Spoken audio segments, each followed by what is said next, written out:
नमस्कार दोस्तों, आज का टॉपिक है रजिस्ट्री। रजिस्ट्री कैसी करानी चाहिए, रजिस्ट्री कैसी लिखवानी चाहिए और रजिस्ट्री को पढ़ा कैसा जाता है। एक सिविल इंजीनियर या आर्किटेक्ट के लिए सबसे ज़्यादा ज़रूरी है रजिस्ट्री को उसको पढ़ना आना चाहिए कि रजिस्ट्री कैसे वो पढ़े, क्योंकि रजिस्ट्री से ही आधा साइट के बारे में जानकारी, उसकी लोकेशन, ये सब की जानकारी लग जाती है। जैसे ये एक सैम्पल है, ये रजिस्ट्री है, ये रजिस्ट्री का पहला पेज है। तो सबसे पहले रजिस्ट्री में एक सिविल इंजीनियर या आर्किटेक्ट जो सबमिशन ड्राइंग तैयार कर रहा है उसको देखना पड़ता है कि उस पर्टिकुलर लैंड या मकान जिसका वो उसको निर्माण करना है, जिसका नक्शा उसको पास करवाना है, उसका एरिया क्या है। तो रजिस्ट्री में एरिया देखा जाता है। जैसे ये जो रजिस्ट्री है इसमें ज़मीन का प्रकार, जैसे आवासीय भूखंड है, उसका एरिया, वार्ड नंबर, मकान नंबर एवं क्षेत्रफल मतलब एरिया 112.70 स्क्वायर मीटर। भूमि का प्रकार आवासीय, ward Pargana, ward number 16, Subhashpura, Lalitpur. ये मेरे शहर का है जहाँ मेरी कंसल्टेंसी रन होती है। आपके शहर की रजिस्ट्री में आपके शहर का एड्रेस और एरिया दिया जाएगा। तो पहली चीज़, एक सिविल इंजीनियर या आर्किटेक्ट को रजिस्ट्री देख के उसका एरिया निकालना पड़ता है कि ये एरिया है। दूसरे पेज में आते हैं तो उसमें डिटेल दी, मोहल्ला, संपत्ति का विवरण, नंबर, संपत्ति का क्षेत्रफल मतलब एरिया और रास्ते की स्थिति।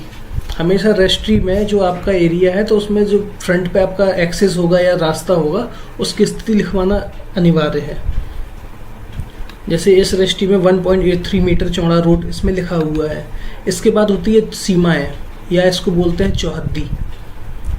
जैसे इस रजिस्ट्री में पूर्व में खंडर श्रीमती स्वाति व पश्चिम में मकान श्री राजेश कुमार मोदी, उत्तर में मकान श्री मदन लाल एवं रास्ता 1.83 मीटर चौड़ा।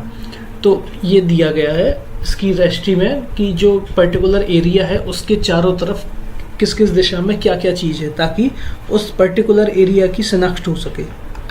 उसके बाद आता है प्रथम पक्ष।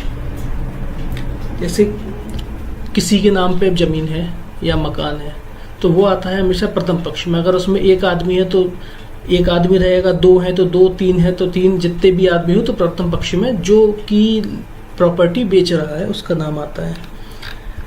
एवं उसके बाद आता है द्वितीय पक्ष, मतलब जो खरीद रहा है, क्रेता।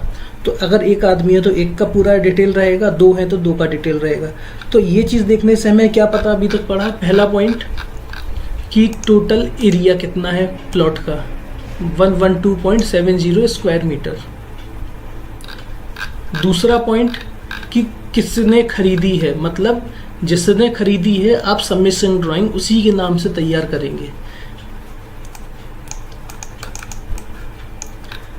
इसके बाद तो अदर लैंग्वेज लिखी रही है इसमें। फिर रजिस्ट्री में एक सबसे इम्पॉर्टेंट चीज़ होनी चाहिए उसका नक्शा। जैसे ये है, एक ये नक्शा है और ये पर्टिकुलर प्लॉट का नक्शा है। नजरी नक्शा इसको बोलते हैं। ये स्केल में बनाया जाता है इंजीनियर के द्वारा। और जब भी आप रजिस्ट्री कराएं तो या बेचें तो ये नजरी नक्शा आप ज़रूर बनवाएं।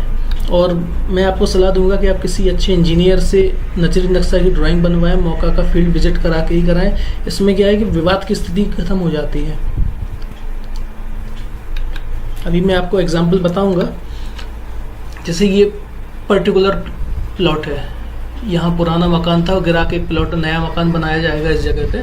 तो इस मकान के हर एक कोने का डायमेंशन दिया हुआ है और इस डायमेंशन के बाद कौन है, कहाँ है, स्थिति क्लियर है। तो इस जगह पूरी स्थिति क्लियर है। ये रजिस्ट्री कोर्ट में है तो इसको मान्य, हर जगह ये रजिस्ट्री मान्य होगी। अदरवाइज कई जगह आपने देखा होगा कि कोई किसी के एरिया में 3 फीट घुस गया, 2 फीट घुस गया, किसी ने कब्जा कर लिया हुआ, तो ये इस तरीके की दिक्कत आती है यदि ये नजरी नक्शा प्रॉपर नहीं होगा तो। फिर होता है फोटो। रजिस्ट्री कराते समय आपको विशेष ध्यान रखना है कि जैसे ये इसमें मैं आपको बताता हूँ, रास्ता, नजरी नक्शा जो बनता है और रजिस्ट्री में इसका जिक्र होना बहुत ज़रूरी है कि कितना चौड़ा रास्ता है और आपका एक्सेस उस रास्ते से कैसे जा रहा है, मकान का फ्रंट कितना है, गहराई कितनी है, और जो आपका मकान है वो बीच रास्ते के बीच से, मतलब रोड के सेंटर से कितनी दूरी से आपकी प्रॉपर्टी लाइन शुरू हो रही है।